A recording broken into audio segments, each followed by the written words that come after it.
Today, we're talking about the biggest Apple leak that could completely change the foldable phone game. Apple's rumored foldable iPhone, often called the iPhone Ultra or iPhone Ultra Fold, in leaks, and why it might be the first foldable smartphone that actually feels like a no-compromise iPhone. If you've been waiting for Apple to enter the foldable market, this is the kind of rumor that makes it finally feel real. We're hearing details about a larger 7.8-inch inner display, a super-thin design that could be around 4.5 millimeters when unfolded, a potentially massive battery, new approaches to durability, and something Apple fans have been asking for years: the return of Touch ID. Now keep in mind, nothing here is confirmed. This is all based on leaks and rumors. But if even half of this ends up being accurate, the foldable iPhone could set a new standard for repairability, hinge quality, crease control, and everyday USA bility. So let's break down the leak, what it suggests about Apple's strategy, and why the rumored iPhone Ultra Fold could be worth the expected premium price. First, the big picture. Why Apple waited so long to make a foldable iPhone. Samsung, Google, and others have been pushing foldables for years, and while they've improved a lot, the category still has reputation problems. People worry about the crease, the hinge getting loose, dust getting inside, inner screens failing, and repairs costing a fortune. Foldables can be amazing, but they often feel like you're trading reliability for novelty, and that's exactly where Apple typically refuses to play. Apple's entire brand is built on it just works, and foldables historically have not always just worked. So the rumor that Apple is approaching the foldable iPhone like a durability and usability project first and a wow factor project second actually fits perfectly. Which brings us to one of the most interesting parts of this leak: repairability. Repairability is one of the biggest reasons many people avoid foldable phones. The hinge is complicated. The inner display is delicate. And if something goes wrong, you're usually looking at expensive repairs, long downtime, or a device that's just not worth fixing. But the iPhone Ultra Fold is rumored to address this head-on with a more modular internal design, meaning key components like the display, battery, and hinge mechanism could be easier to replace. If Apple really does take a modular approach inside a foldable iPhone, that's not just a small improvement. That's a category-changing move. Because for the average buyer, can I trust this to last? Matters more than can it fold. There are even rumors that Apple may reposition certain external parts, like volume buttons, away from fragile stress points, improving both durability and the ability to repair the device without damaging other components. That might sound like a tiny design detail, but with tiny details become the difference between a device that survives real life and one that feels fragile.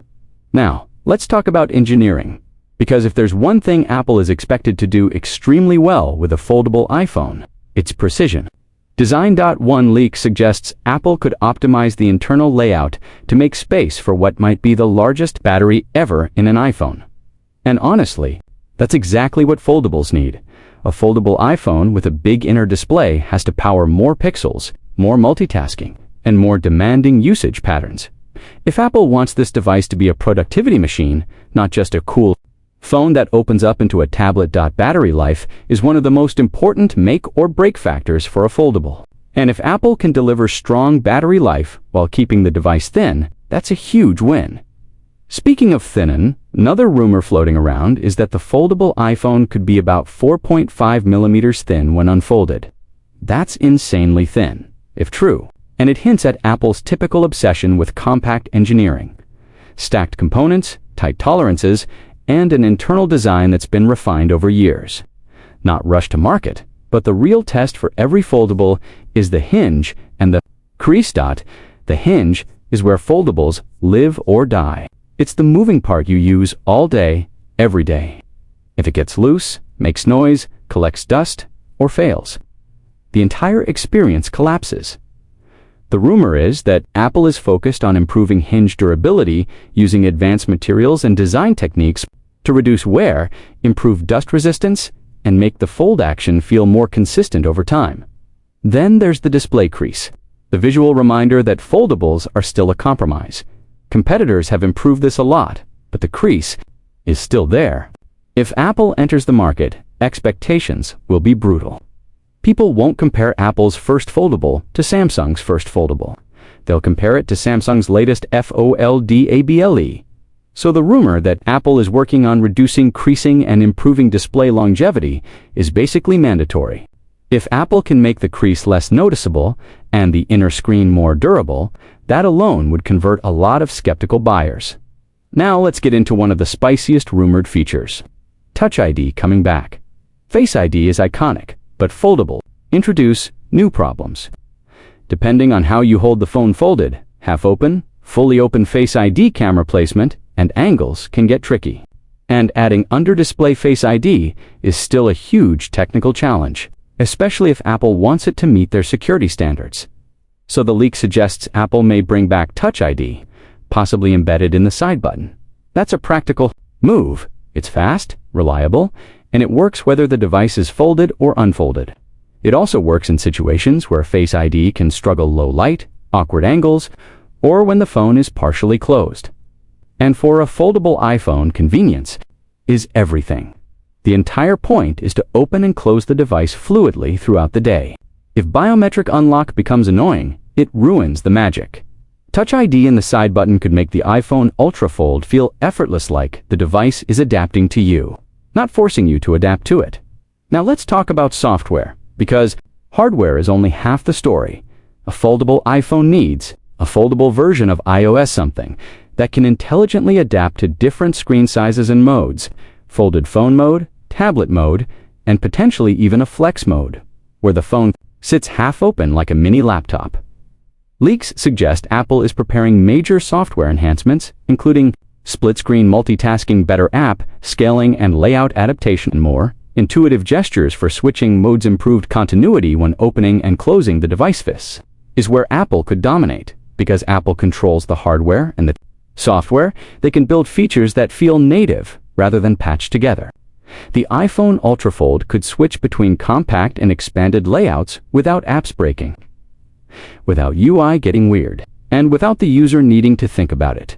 And if Apple pushes developers with new APIs and design guidelines, it could quickly create a strong foldable app ecosystem, something that has been inconsistent on other platforms. Now, there's a fascinating angle here. The rumored 7.8-inch inner display, that size lands right in small tablet territory, raises a big question.